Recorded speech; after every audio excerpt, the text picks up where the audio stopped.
Good morning, all my online and at-home kids. Hope you guys are doing great. It is Monday. This is Module 11 for Honors Biology. It's Monday the 9th. All right, so we have a full week ahead of us. We are finishing DNA. So hopefully by the end of this, we're going to finish our exam and be done with DNA for this week.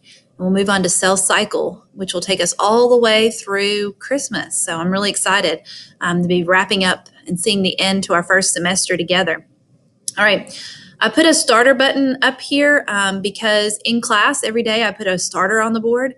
I just have one starter for my honors and AP classes. So this one says honors biology. This is an AP biology. So you can see on the top I've labeled them.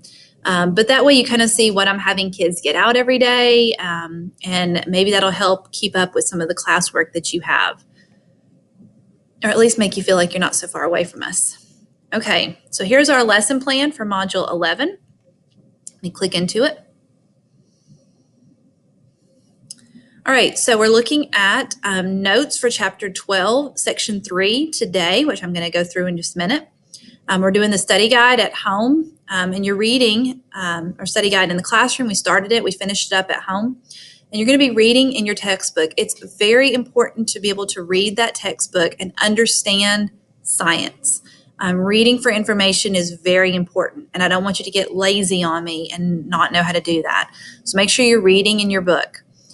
Tomorrow, 10th grade is going to do a teen maze thing at 10 o'clock, and that's going to be taking up second period. But most of my kids are freshmen, so we will all be continuing on through our lesson. We're going to do transcription and translation review worksheet. So what we did in notes for today, we're going to go over it again tomorrow. I have a couple of videos for you to watch. I'd like for you to watch them at home and try to make sure you understand the concepts. Wednesday, we're finishing up our notes of Section 4, and we're looking at mutations. We're going to do a mutation worksheet, and then at home, you're doing the study guide. On Thursday, we're going to do a review from the textbook. So hopefully, if you've been reading through your textbook, you're keeping up with us. And we're going to turn in our study guide. So if you're at home or online, you need to make sure all of the worksheets are turned in for the study guide for Chapter 12. I have a document for you to type your answers up here if you're at home or online. And then finally, Friday, you're going to do your USA test prep of DNA unit exam. Hopefully you will finish that Friday and get that turned in to me, and I'll have a good score for DNA.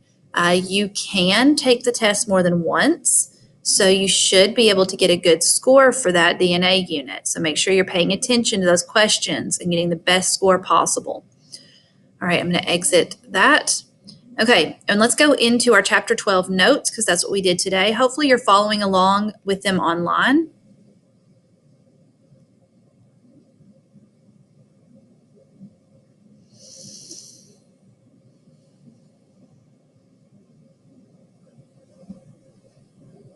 Okay, let me scroll through here to find Section 3 today.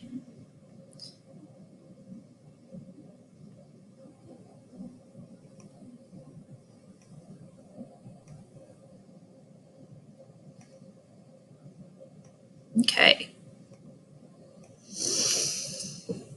All right, so last week we talked about how DNA makes a copy of itself for DNA replication. We talked about the 4 enzymes that are involved in the process: the helicase, the RNA primase, the DNA polymerase, and the ligase. We talked about it was semi-conservative replication, and we went through that. Now, this week, we're talking about what DNA actually does for us.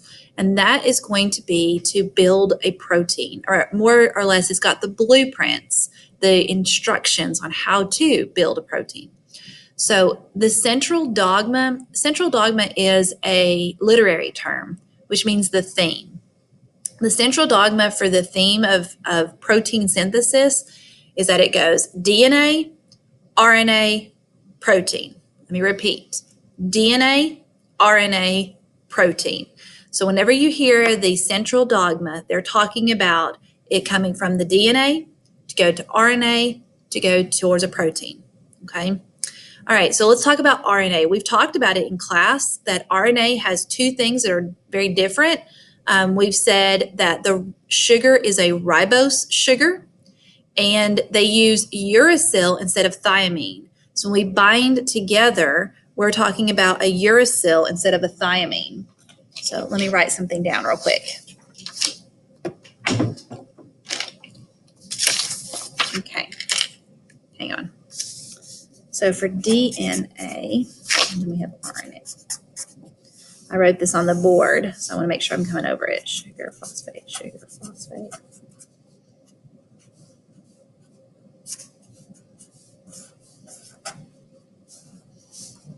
Okay. So hopefully that's not too backwards for you. Okay. So for DNA, I still have my sugar and phosphate, sugar, phosphate, sugar, phosphate, and I have my nitrogenous bases. Remember, this sugar over here is deoxyribose sugar. I'm going to write that down.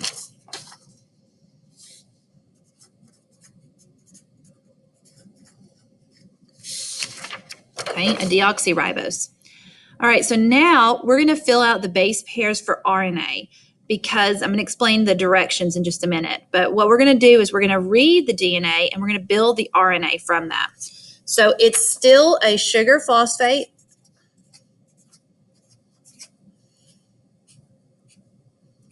Okay, we still have a sugar phosphate here. All right, but it is a different sugar. This is a let me repeat it, ribonucleic acid.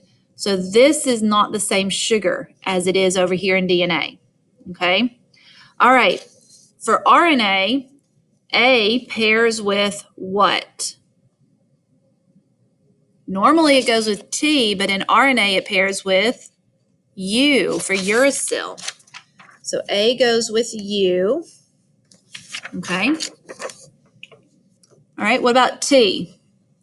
T pairs with, did you guess A? You're right. T pairs with A. Okay, what about the other ones? C goes with G. Okay. And the G right here pairs with a C.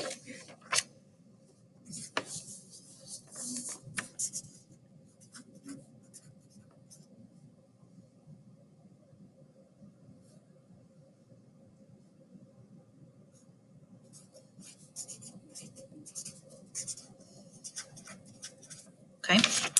All right, so I wrote up here. So this says ribonucleic acid. This is RNA, and it's the ribose instead of the deoxyribose.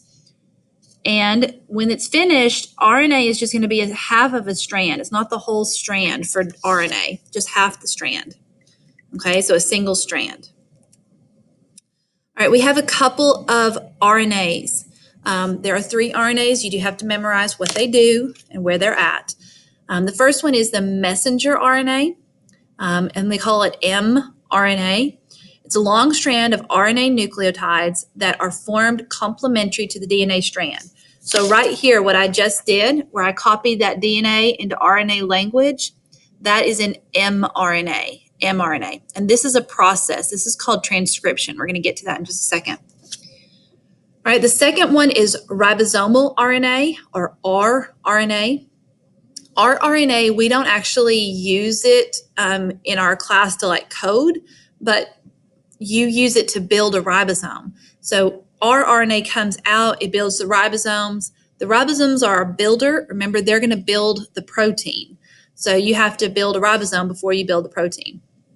All right, and then tRNA, the transfer RNA, is the smaller segments of RNA nucleotides that transport amino acids to the ribosome. This is a tRNA.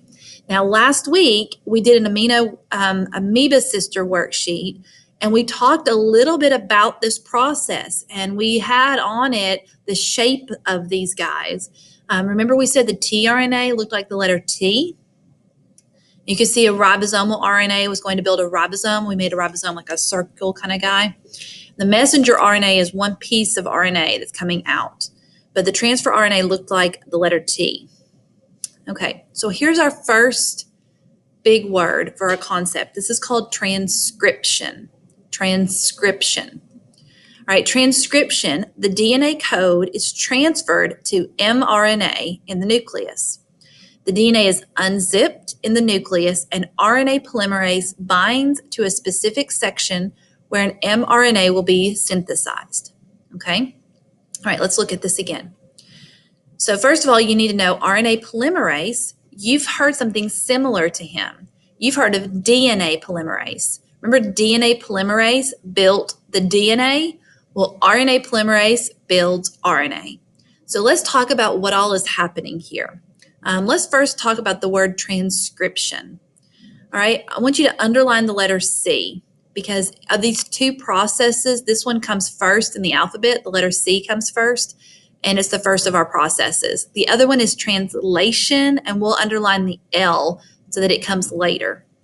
All right, transcription, you should see the word transcribe is in here. To transcribe something means to rewrite it. So maybe on your notes, write transcribe to rewrite, okay? All right, here is a huge textbook filled with all this information in here. Let's pretend that this book is your DNA. Boy, there's a lot of information in here. Would you want to rewrite everything in here anytime you need to build anything in your body? No, that would take too long. And I don't need all this information. So what your body does is it goes to the nucleus and it opens up just a piece of the DNA that it needs. When it gets to that piece that it needs, it's going to copy, like putting it on a Post-it note. And we're going to copy or transcribe a little bit of the message onto a Post-it. Okay.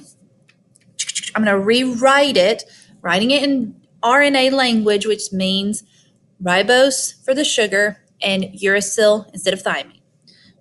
I'm just writing down a small piece, not the whole book, just a code. Maybe I want to grow some longer hair, so I need to write just the code for building a hair, okay? Remember, a code is sequences of amino acids that build the protein. So I need all the amino acids to build the protein to build hair. I'm copying this down on an mRNA, and then I'm going to close the DNA up, and the DNA stays in the nucleus. This mRNA, let me write on him. This mRNA, it gets to leave the nucleus. And where does he go? He goes to a ribosome. The ribosome is our builder who's going to build the protein. Okay, now here's some questions. Why don't I just take all the DNA out of the nucleus? Well, for one, DNA is really big. There's a lot of information in it. Number two, DNA could get damaged. It could get lost. And other parts of other enzymes are coming in to read other code, building a fingernail, rebuilding some blood, growing in height, adding muscle, enzymes for the digestive system. It's all in the big things of DNA. So the DNA has to stay in the nucleus, but the piece of RNA, that mRNA, that has just the simple instructions gets to leave. My other analogy is comparing it to a recipe book.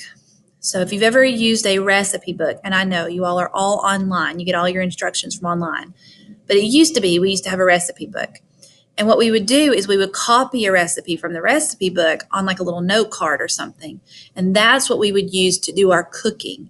And if it got messed up, if we got egg on it, if we got flour on it, it was okay because it was just a copy, not the original. The original stayed in the cookbook. Maybe that kind of helps you. All right, so my mRNA, let's take a look at it. Here's the DNA that gets to open up. My mRNA using RNA polymerase is just copying the one section of code that it wants to copy.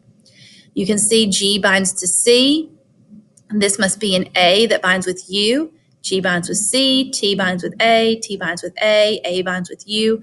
So he's copying just a piece, okay? This is called transcription. So it goes from DNA to RNA to protein. Remember, that's the central dogma. All right, we're going to leave here. So the RNA processing, the code of the DNA is interrupted periodically by sequences that are not in the final mRNA. Intervening sequences are called interons, and the remaining piece of DNA that serves as the coding sequence are called exons.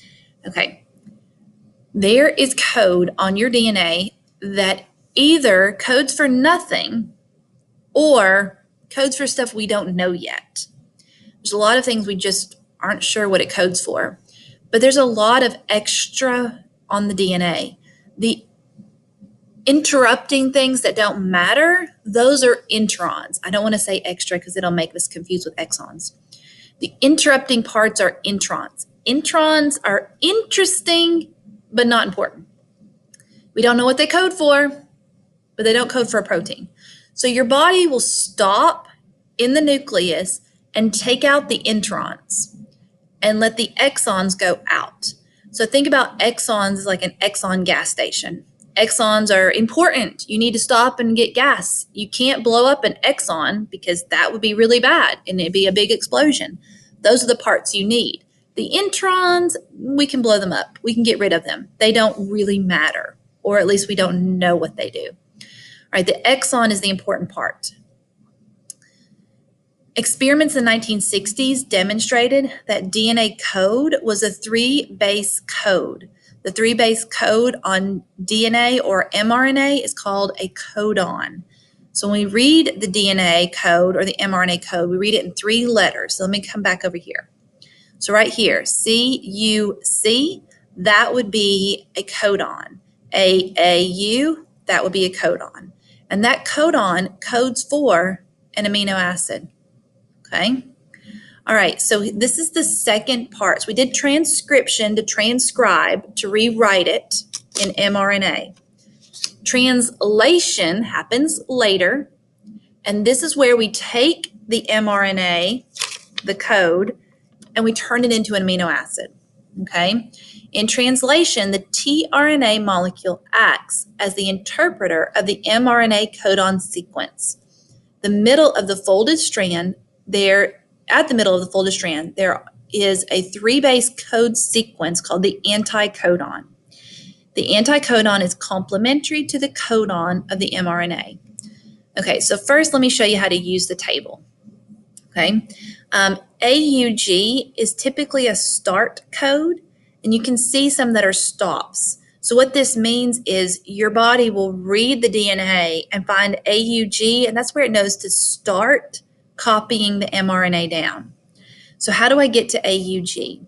So if on my mRNA we see an AUG, which I don't have one right here, okay? But if there was an AUG, I'm going to go first letter is the biggest base, A. Here's the letter A, which means it's going to be somewhere in this row. U, here's the second base, AU, so it's somewhere in this column. And then G right here, and that's how you get to AUG. So let's see if you can do CAG. Can you do CAG? C, A, G. There you are, CAG, glutamine.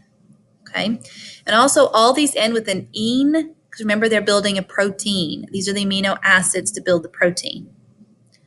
Okay, so let's look and put this all together. This is a picture that's in the textbook. It's a really great picture. The purple is the nucleus. Here's my piece of DNA in the nucleus.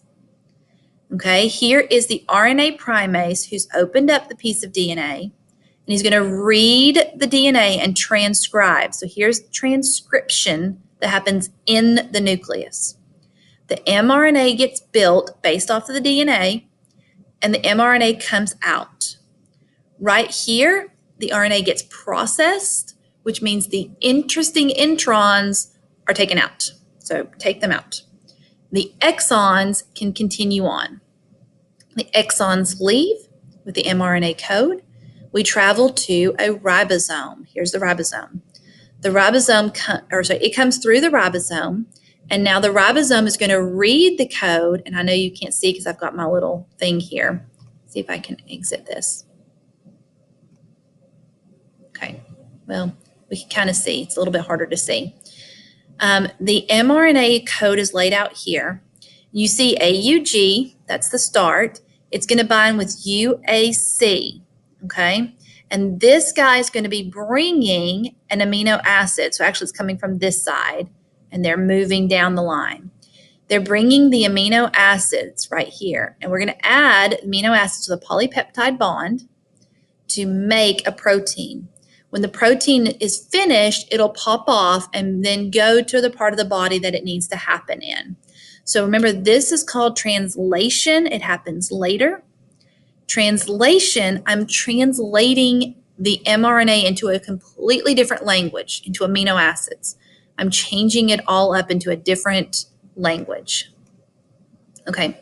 This picture is in the textbook. I highly recommend you read it.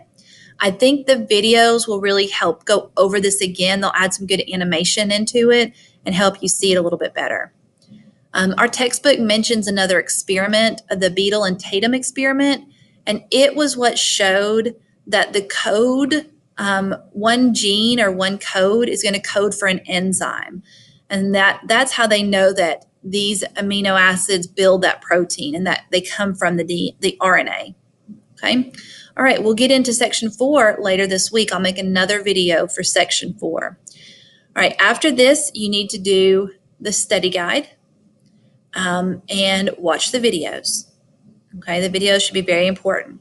Please let me know if you have questions. I'll be happy to stay after school and do a Google Meet with you or help you out however I can. Please ask me to do a Google Meet. You know, I will do Google Meet at like 3:30. I don't mind to do that. But some of you guys are emailing me at like 8 o'clock at night or 9 o'clock at night, and you're asking for help. I really want to encourage you to use my office hours Monday through Friday. I'm here. I'm here from 7:45 until 3:45. Try to ask me questions so I can get back to you during that time. And especially Fridays. Anybody can come to school on Friday and get help. After Thanksgiving, we're all back to Fridays anyway. But you can pop in on a Friday and get some help one-on-one with me. I don't mind that at all. But waiting until 9 o'clock at night to ask me a question that's really important is really hard. So make sure you guys are asking me questions when I can help you, and I want to help you. All right, have a great day. Have a good week. I'll send up another video for section 4, and that's it.